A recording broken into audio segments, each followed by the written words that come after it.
instruction. Colossians 3, you're looking there at verse 1 and verse 2. If you were raised with Christ, seek those things that are behind you. Seek those things that are before you. Seek those things that are within you. Seek those things where? If you are risen with Christ, seek those things that are above, looking there where Christ is sitting at the right hand of God. If you were raised with Christ, things above, seek not in things on earth. Set your mind. In other words, fix your mind. Seek those things that are before you. Set your mind on things above, not on things on earth. For you died, and your life is hidden with Christ in God. Those things where our minds to be fixed. Looking where Christ is sitting at the right hand of God. Not on things on earth. If you raised with Christ above, to be fixed on Jesus. 3 places not to look so far. Where are they? We're not looking behind, not obsessed with that. We're not looking forward and worried and obsessed with fear. We're not looking within. That's another place not to look. The other place not to look is at others. If you look at others long enough, somebody's going to let you down. If you look at others long enough, somebody's going to disappoint you. I can't tell you the number of former Seventh-day Adventists that I have visited that have said to me, Pastor, I used to be an Adventist, but the elder did this. I used to be an Adventist, but the deacon did this. I used to be an Adventist, but this sister in the church did this. I used to be an Adventist, but the pastor did this. I got an argument with the pastor and I left.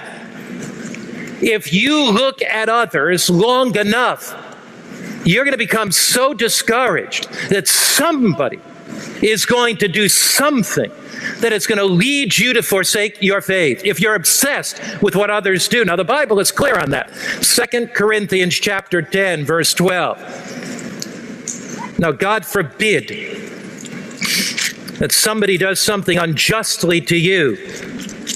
But my point is this. Their actions do not determine our faith. 2 Corinthians, you're looking there, chapter 10. And you're looking there at verse 12. 2 Corinthians chapter 10, verse 12. For we dare not. We what, everybody? That's pretty strong language, isn't it? We what? Dare not class ourselves or compare ourselves with those who commend themselves. But they, measuring themselves by themselves and among themselves, are not what? Wise. So it's not wise to let other people's actions determine your own relationship with Christ. Ellen White wrote a magnificent letter to a physician, and this physician was on his way out of the Adventist church. And the reason he was is because he was looking at other people and their actions. And this is what she wrote. I did not begin to write this letter to condemn you, but to encourage you to look away from the sinful examples to our perfect example and to point you to the path of peace and holiness. This you are to do, not by keeping your eyes fixed on the defective lives of professing Christians, but by beholding Christ, the sent of God, who in this world and in human nature lived a pure, noble, perfect life, setting an example for you to safely follow. So Ellen White is very clear. What does she say? She says that if you keep looking at others, you're going to become discouraged. By beholding, we become changed. But if you look to Jesus, Jesus will hold you secure. Don't look back. Don't look forward. Don't look within. Don't look without. Look to Jesus. Now the question is, how do I look to Jesus? As we meditate upon his word, as we see Jesus in his word divinely inspired transforms our lives. This expression in Hebrews chapter 12, verse 1, looking to Jesus, summarizes the whole book of Hebrews. In Hebrews chapter 1, we see Jesus, who is the divine Son of God. In Hebrews 1, we see Jesus, who is greater than all of the angels. We see Jesus, who is equal with God. In Hebrews chapter 2, we see Jesus, who is the Son of Man. And in Hebrews 2, Jesus, the Son of God, becomes the Son of Man. So we, as sons of men, can become the sons of God. In Hebrews chapter 3, we see Jesus as our great high priest. In chapter 1 of Hebrews, he is God, our creator. In chapter 2, he is our redeemer. In chapter 3, he is our high priest. And every other chapter in the book of Hebrews, when we look at Jesus, we see something that our high priest does for us. In chapter 4, Jesus, our high priest, provides rest for our souls. In chapter 5, Jesus, our high priest, enfolds us with arms of compassion. In chapter 6, Jesus, our high priest, holds us tight and will never let us go. He makes an oath and a covenant to us. In Hebrews chapter 6, Jesus makes an eternal, everlasting covenant that he is our Messiah, and if we trust him, he is our Savior, that we will be saved by his grace and through his love. In Hebrews chapter 7, Jesus is the one who mightily intercedes for us. He is our intercessor. Looking unto Jesus, the author and finisher of our faith. Looking unto Jesus, I see him representing me before the throne of God and before all the universe, saying, this man is my son. This man is my child. In Hebrews chapter 8, Jesus is the one that writes his law in our mind. He is the one that writes his law in our heart. He writes his law in our mind so we know it. He writes his law in our heart so we love it. In Hebrews chapter 9, Jesus is the one that will purify the earth of sin. He is the one that will do away with sin forever and ever and ever.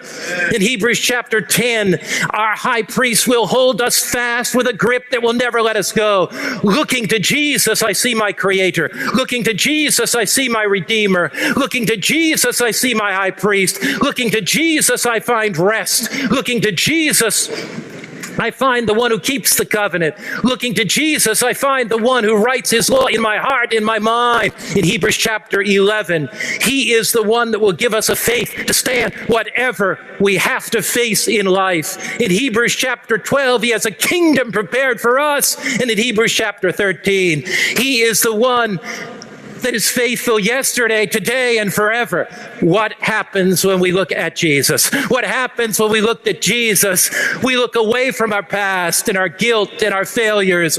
We look away from the future with its worries and fears. We look away from within with our weakness and guilt. We look away from people around us who at times discover us. Looking to Jesus, our hearts are filled with hope and courage.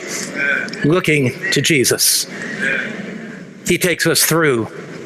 Some time ago, I received probably the saddest letter that I ever received at It Is Written television.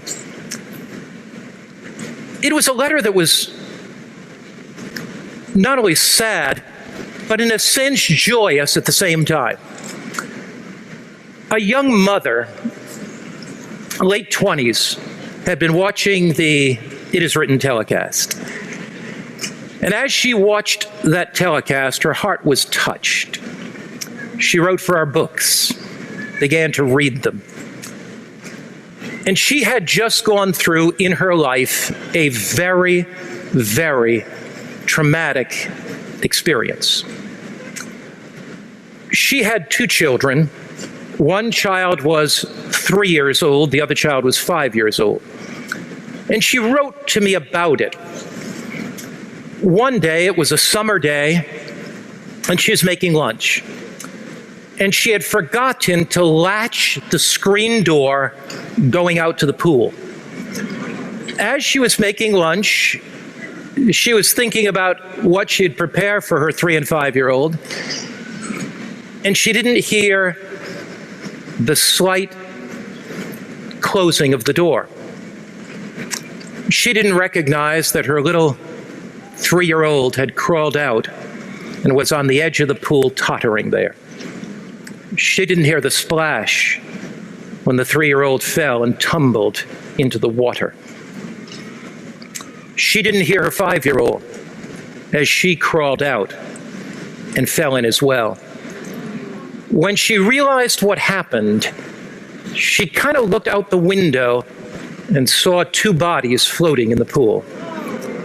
She ran out and dove in, but it was too late. And both of those girls drowned in that pool. She couldn't forgive herself.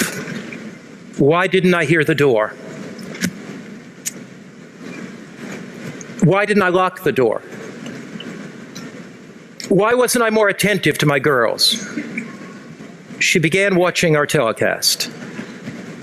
We talked about the heartache that some go through. We talked about the fact that there are things in life that happen that you just cannot explain. But when the journey is long and the road is rough, you can still look to Jesus.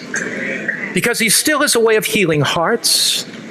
He still is a way of lifting burdens. And so she wrote to me, and she said, "Dear Pastor Finley, this is what happened.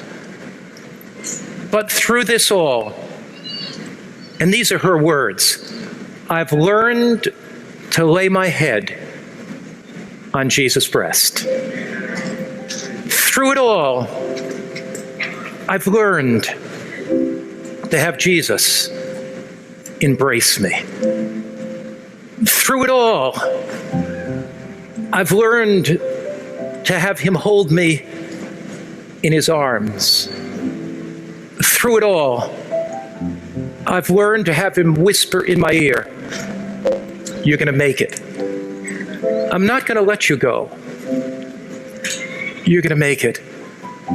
She said, "Pastor, I've looked to Jesus.